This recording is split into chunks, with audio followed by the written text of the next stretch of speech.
여호와를 경외하는 것이 지식의 근본이거늘 미련한 자는 지혜와 훈계를 멸시하느니라. 잠언 1장 7절. 잠언은 여호와 경외로 시작하고 끝납니다. 여호와 경외는 책의 시작과 끝에서 받침대 역할을 하고 신앙과 삶의 원리로서 잠언 곳곳에 18번 반복됩니다. 잠언 1장 1절에서 6절이 잠언의 목적이라면 여호와 경외는 잠언 교훈을 떠받치는 토대입니다. 여호와를 경외하는 것이 지혜와 지식의 근본이라는 말에서 보듯 고대 이스라엘에게 지혜는 삶의 체계와 창조 질서를 여는 열쇠였습니다. 고대 세계에서는 하늘과 땅, 물, 바다, 언덕들부터 정치적, 종교적, 철학적인 현실에 이르기까지 모든 것이 지혜와 관계맺습니다. 이처럼 지혜 잠언의 가장 중요한 신학적 토대는 여호와 경외입니다. 지혜 신학의 핵심입니다.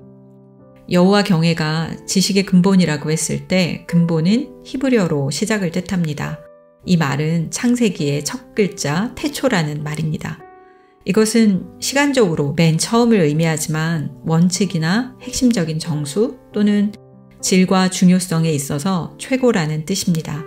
따라서 시간적인 측면에서 우선권을 뜻하고 지혜의 가장 중요한 측면이 여호와 경외라는 뜻이기도 합니다. 다시 말해 주님 경외 신앙이 지식과 지혜의 선결 조건이고 근원적인 원칙이라는 뜻입니다. 잠언에서 여호와를 경외하는 것이 생명의 셈이고 사망의 그늘에서 벗어난다고 선언한 것처럼 인격화된 지혜가 하나님 창조의 시작을 알리는 것처럼 지혜와 지식의 시작은 여호와 경외입니다. 그러면 여호와 경외 신앙은 어디서 제일 먼저 발견될까요? 그리고 그 정확한 뜻은 무엇일까요? 우리는 그 뜻을 신명기에서 가장 먼저 찾을 수 있습니다. 경외는 두려움을 뜻합니다.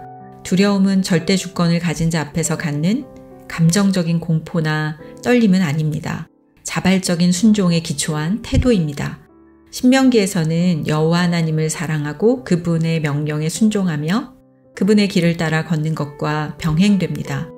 모세는 출애굽을 경험하지 못했던 광야 세대를 향해 이렇게 설교했습니다. 이스라엘 자손 여러분, 지금 주 당신들의 하나님이 당신들에게 원하는 것이 무엇인지 아십니까? 주 당신들의 하나님을 경외하며 그의 모든 길을 따르며 그를 사랑하며 마음을 다하고 정성을 다하여 주 당신들의 하나님을 섬기며 당신들이 행복하게 살도록 내가 오늘 당신들에게 명하는 주 당신들의 하나님의 명령과 규례를 지키는 일이 아니겠습니까? 신명기 10장 12절에서 13절입니다. 모세의 고별 설교에서 들려준 것처럼 하나님이 명령과 규례를 주신 목적은 하나님의 백성이 기쁘게 사는 데 있습니다. 이와 함께 여호와 경외 신앙은 이집트 제국에서 해방된 이스라엘만 요구받은 것이 아니라 세상 제국의 탐욕에 붙들려 노예적인 삶에서 구원받은 모든 이들의 적절한 반응이며 태도로 제시되었습니다.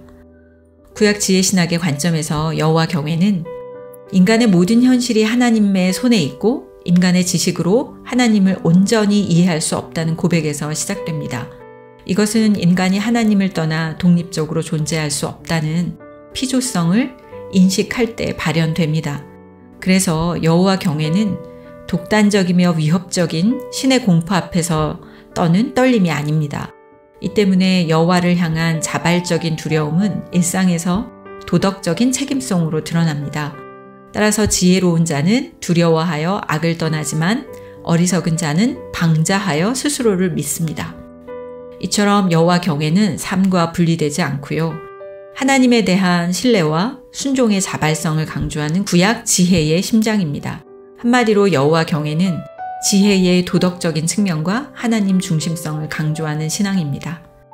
여호와 경외는 거룩하신 자를 아는 것이고 이것이 명철이라고도 말했습니다. 하나님과 그 백성 사이의 관계와 지식은 두려움, 곧 자발적인 공경에 의해 소통된다는 뜻입니다. 또 여호와를 두려워하는 것은 거룩하신 분의 전적인 타자성을 인식하는 것이고요.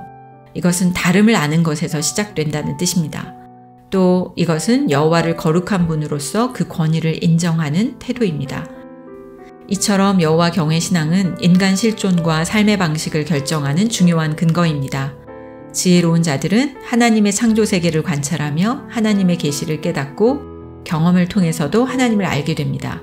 그래서 여호와 경외 신앙은 삶을 일깨우는 신학적인 계몽 운동입니다.